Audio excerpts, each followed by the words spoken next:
In celebration of Black History Month, we're sharing what to read to educate and inspire your entire family. And here to help us this morning is best-selling author of Light for the World to See and co-author of Becoming Muhammad Ali, Kwame Alexander. So good to have you here with us this morning.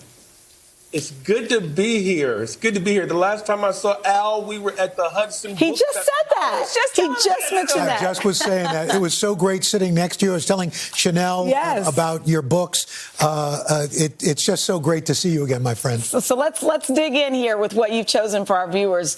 This first title introduces young readers to some of the lesser-known figures behind the women's suffrage movement. This is important. Tell us about this one.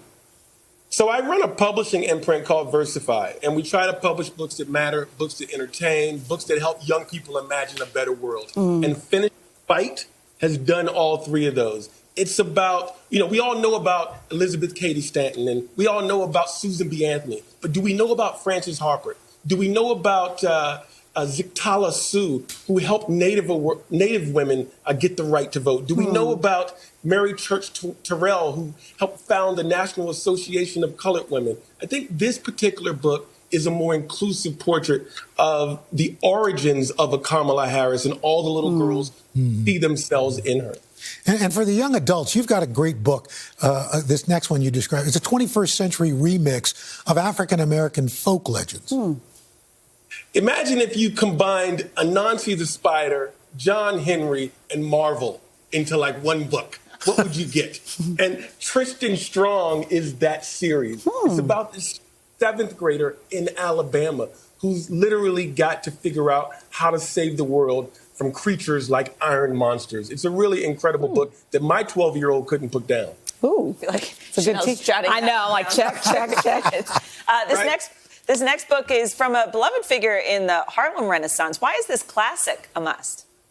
Look, we all got chills when we heard Amanda Gorman deliver that necessary and powerful poem, right? Yep. The power of poetry in telling a story, in helping us become more human, in providing us with humor, laughing to keep from crying. And who better do that than Langston Hughes? I've been scarred and battered. My hopes the wind been scattered. Snow has frizzed me. Sun has baked me. I think between them, Al, they done tried to make me stop laughing, stop loving, stop living. But I don't care. I'm still here. Langston Hughes. Wow. On the 2019 film adaptation of this next book, it starred Michael B. Jordan, Jamie Foxx. Why do you think it's important to read the inspirational story behind the film? Look, we've all heard about the trauma and the tragedy, and I think we need the hope. We need the inspiration and just mercy, this searing journey to a man that was wrongly condemned, and how Bryan Stevenson found the motivation, the perseverance, the hope, and the inspiration, and what he gave to all of us in freeing this man. It's an enlightening and an uplifting story, and something we need today. So see Jamie Foxx, see Michael B. Jordan in the movie after you read the book. Okay, so Kwame, what if you're looking for a memoir? I've got a friend named Waitu Moore. I want to make sure I say her name correctly. And she is Liberian.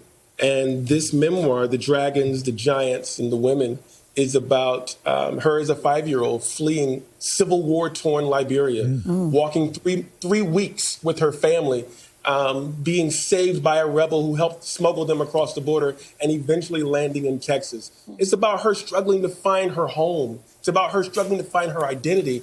And ultimately, she becomes this really powerful, inspirational figure. She founded the first bookstore in Liberia. She started a publishing company, and now she's written a memoir to document her journey. Wow. And Kwame, what is it about this next book that you say knocked you off your feet?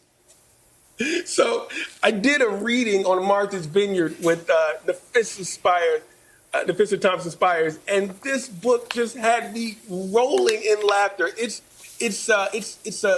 her debut short story collection, and the particular story that she read is called Belle Lettre, and it's a hilarious series of letters about a grudge match that's escalating between two tiger moms of the only African-American girls at a particular school. Oh, boy. And they're both doctorates. One is a PhD and one is a psychologist. And at one point, the the psychologist says to the PhD about her daughter, children who start lying young often end up with long-time patterns of dishonesty. So she's sort of taking the dig. Yikes. Kwame, we have to go. We're out of time. I know. I know. This is so good. You have to read the book. I don't want to go to black. Thank you so much. You know how to sell a book. If I ever write a book, I'm going to need you to be my agent.